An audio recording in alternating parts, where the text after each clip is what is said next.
bagong katotohanan! Manaloko ka! Ng isang katulad ko! At dito nga ay pumunta si David sa pasugalan na kung saan ay pagmamay-ari ni Tanggol at dito ay nagsugal ito, ngunit nang matalo na ito tinanong ng tauhan ni Tanggol na kung may bala pa ba ito, at ang sagot nito ay meron pa siyang lupa na isasanla. 150 million na po ang nailabas ninyo. May bala pa ho ba kayo? Meron akong titulo, nagkakahalagang 700 million. Kasangla Dito nga ay tinanong ni Enteng si Madonna na kung nakaharap na nito ang anak ng Montenegro, ngunit ang sabi nito ay nakaharap na nito ang anak ni Facundo at ang asawa nito ay ang anak ni Ramon at sinabi nga rin dito ni Enteng na kung may kapatid siya kay Ramon ay sana mas mabait ito kaysa kay David. Nakaharap po ng mga Montenegro. Nakaharap ko ng asawa ng apo ni Senyor Facundo. Anak siya ni Ramon. Kung totoo nga may kapatid ako, mas gugustuhin ko na maging magkasundo kami. Sana lang mabait siyang kapatid mo kay Ramon. Hindi katulad ng kapatid mo kay Mang Rigor. Si Dito nga ay dumating na ang inutusan ni David at ibinigay na ni David ang titulo ng lupa na isasanla nito. At agad naman itong dinala ni Divina kay Tanggol at sinabi nito na kaapelido ni Ramon ang nagsasanla ng lupa at sinabi din nito baka makatulong. Ito na mahanap ang tatay nito at agad tinanong ni Tanggol kung nasaan ito at tinuro nila sa TV at nakita ni Tanggol na si David ang tinuturo nila. Ayun, titulo. May nagsasanla ng titulo. Montenegro apelyido, baka konektado sa tatay mo. Pangalan mo to. Ha? Totoong pangalan ko nakalagay dito. Pero Montenegro, nasaan ang taon to? Ito, Di ba si David yan?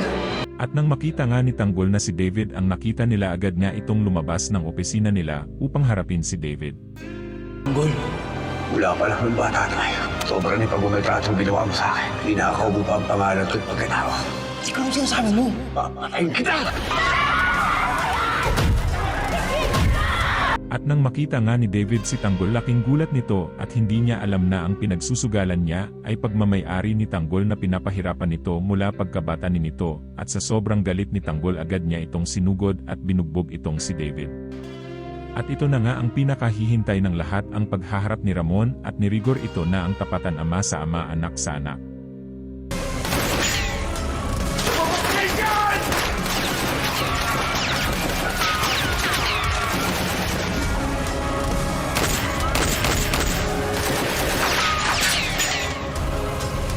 Patuloy nga ditong naghabulan sila Ramon at Rigor at habang naghahabulan sila Ramon parating na rin itong si Tanggol upang tapusin ang buhay ng mag-amang si Rigor at David at nagkaroon ng pagkakataon upang tumakas si David ngunit itong si Ramon ay nakita siya kaya hinabol niya ito. Hayop ka, David. Pati pagkatao ko ninakaw mo. Papatayin kita. Papatayin ko kayo ng ama mo. Tungkol ko ateksyon nila.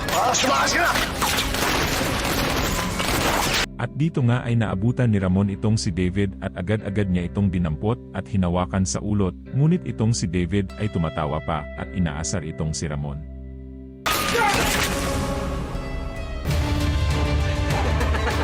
Mama! Sige!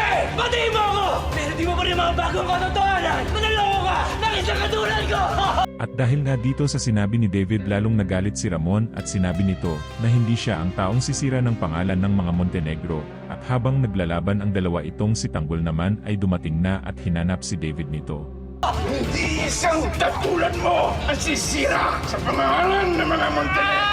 Tama ka, David! Tumalaw sa bintana! Nahabol mga lalaking papatay sa kanila!